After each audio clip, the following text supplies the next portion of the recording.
Good evening student. कैसे हैं आप लोग? आई होप आप लोग बहुत अच्छे होंगे और इन्जॉय कर रहे होंगे अपनी लाइफ का। तो आज हम लोग एक टॉपिक को पढ़ते हैं, इसको बोलते हैं सीएसएफ, मतलब सेरिब्रो स्पाइनल फ्लूइड। क्या होता है उसका फॉर्मेशन, 24 पर मिनट कितना बनता है, पर सेकंड कितना बनता है, और 24 आवर्स में कितना बनता है, और इसका फ्लो कैसे रहता है, ये हमारी बॉडी में क्या फंक्शन करता है, अगर एक्स्ट्रा बन जाए, एब्जॉर्ब ना हो तो कौन सी डिजीज होगी, है ना। इन सब बातों को आज हम लोग एक शॉर्ट लेक्चर्स में देखते हैं, ये क्या है, कैसे क्या। तो हम लोग स्टार्ट करते हैं। Formation of CSF. सीएसएफ मतलब cerebral spinal fluid. Cerebral spinal fluid, इसका फुल फॉर्म ये होता है, ठीक है। अब ये बनने का प्रोसेस क्या होता है, देखो इसमें राइट और लेफ्ट वेंट्रिकल होते हैं और ये लेटरल वेंट्रिकल है। इनमें कहाँ से स्टार्ट होता है, ये क्रोइड प्लेक्सस से बनना स्टार्ट होता है, ठीक है। और इसको बनाने वाली जो सेल्स होती है उसको क्या बोलते हैं, इपेंडाइमल सेल। इपेंडाइमल सेल, ठीक है। इपेंडाइमल सेल के थ्रू ये बनता है। तो क्या होता है, लेटरल वेंट्रिकल से ये मूव करता है, बनने के बाद में फोरामेन मोनरो के थ्रू आता है थर्ड वेंट्रिकल में।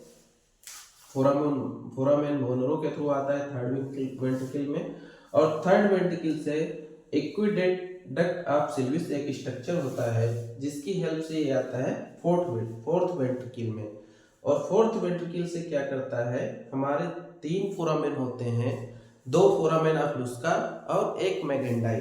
2 इधर उधर फोरामेन ऑफ लुस्का होता है और एक मैगेंडाई होता है।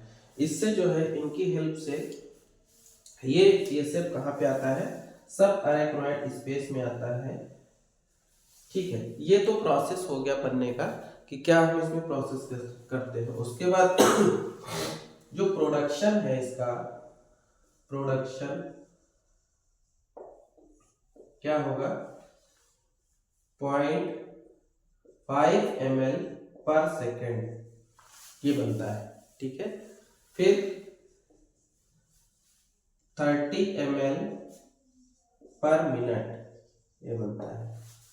तो 24 आवर्स में कितना रहेगा, 24 आवर्स में 720 ml/24 आवर्स, ठीक है। अब ये सब बन गया तो क्या इतना ही हमारे बॉडी में मूव आउट करता रहता है? नहीं, ऐसा नहीं है। इसमें क्या होता है, 600 ml एब्जॉर्ब हो जाता है। कितना, 600 ml एब्जॉर्ब हो जाता है, और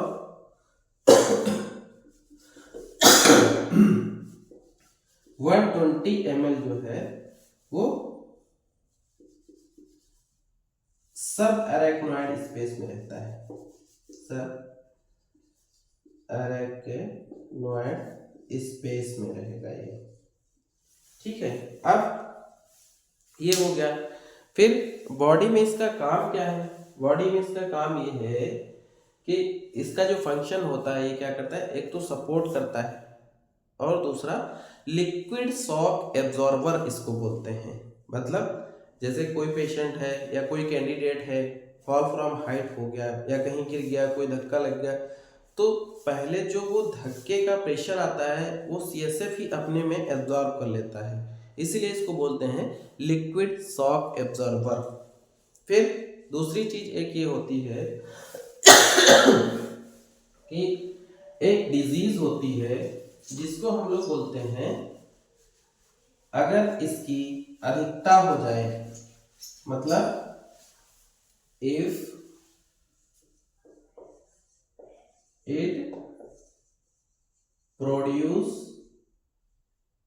मोर और it does not absorb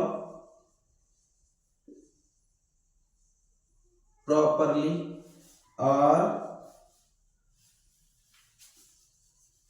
obstruction present in ventricles या फिर पाथवे, कहीं भी पाथवे में देखो, अगर इसका प्रोडक्शन ज़्यादा हो जाए, ये पूरी तरीके से एब्जॉर्ब ना हो पाए, या फिर इसके पाथवे या वेंट्रिकल में कहीं भी ऑब्स्ट्रक्शन हो जाए, तो इससे एक डिजीज होती है जिसको हम क्या बोलेंगे, हाइड्रोकेफेलस। हाइड्रोकेफेलस,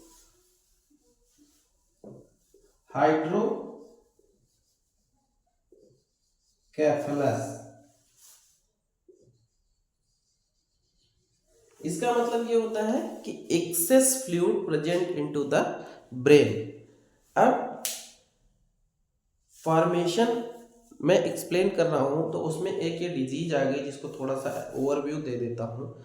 तो इसमें क्या होगा, excess CSF collect into the brain, तो उसका फिर ट्रीटमेंट क्या होगा, साइन एंड सिम्टम क्या होंगे, है ना। ये कभी आगे जब हम लोग इंडिविजुअल टॉपिक हाइड्रोकेफेलस को पढ़ेंगे तब करेंगे, बट आप एक ब्रीफली ये जान लिए, जब एक्सेस फ्लूइड हो जाता है तो इसका जो है ICP बढ़ जाता है, मतलब इंट्राक्रेनियल प्रेशर बढ़ जाता है, और ये अधिकतर बच्चों में पाया जाता है। बच्चे बहुत ज़्यादा श्रिल क्राई करते हैं और मिल्क फीड नहीं करते हैं, ये सारी चीज़ें रहती हैं। दूसरा, इसका ICP बढ़ जाता है। नॉर्मल ICP कितना होता है, नॉर्मल ICP का मतलब इंट्रा क्रेनियल प्रेशर, ठीक है, वो होता है 5 to 15 mm ऑफ Hg, ठीक है, ये होगा 5 to 15 mm ऑफ Hg। ये इंट्राक्रेनियल प्रेशर है। फिर प्रेशर अगर ज़्यादा बढ़ जाता है ICP का, तो इसमें जो लेट साइन आते हैं उसको बोलते हैं ट्रायड ऑफ इंट्राक्रेनियल प्रेशर। तो ट्रायड में हम क्या लिखेंगे, इसमें ट्रायड क्या होगा, ये इसको बोलेंगे ट्रायड ऑफ ICP। ट्रायड में क्या होगा, ट्रायड में ये होता है कि सिस्टोलिक ब्लड प्रेशर इंक्रीज कर जाता है, और जो हार्ट रेट की स्पीड है वो कम हो जाती है। तीसरी बात, इररेगुलर रेस्पिरेशन हो जाता है, ठीक है। क्या होगा, पहला decrease systolic BP, decrease heart rate मतलब ब्रैडीकार्डिया, और इररेगुलर रेस्पिरेशन, इसको बोलते हैं triad of ICP। Late sign है ये इंट्राक्रेनियल प्रेशर जब भी बढ़ जाता है, ठीक है। तो हमारा ये CSF का टॉपिक रहा। हमने इसमें देखा कैसे फॉर्मेशन होता है, कौन कौन से पाथवे से आके सब अरेक्नोइड स्पेस में कलेक्ट रहता है, कितना प्रोडक्शन होता है, पर मिनट क्या है, हॉर्स में क्या है, सेकंड में क्या है, कितना एब्जॉर्ब होगा तो कैसे होगा, एब्जॉर्ब होगा तो क्या होगा, अगर नहीं होगा, प्रोडक्शन ज़्यादा हो जाता तो कौन सी डिजीज़ होती है, ठीक है। तो ये हमारा आज का छोटा टॉपिक रहा। हंसते रहिए, मुस्कुराते रहिए और बने रहिए BK क्लासेस के साथ। कर दिखाइए कुछ ऐसा कि दुनिया करना चाहे आपके जैसा। So thank you for today and good night.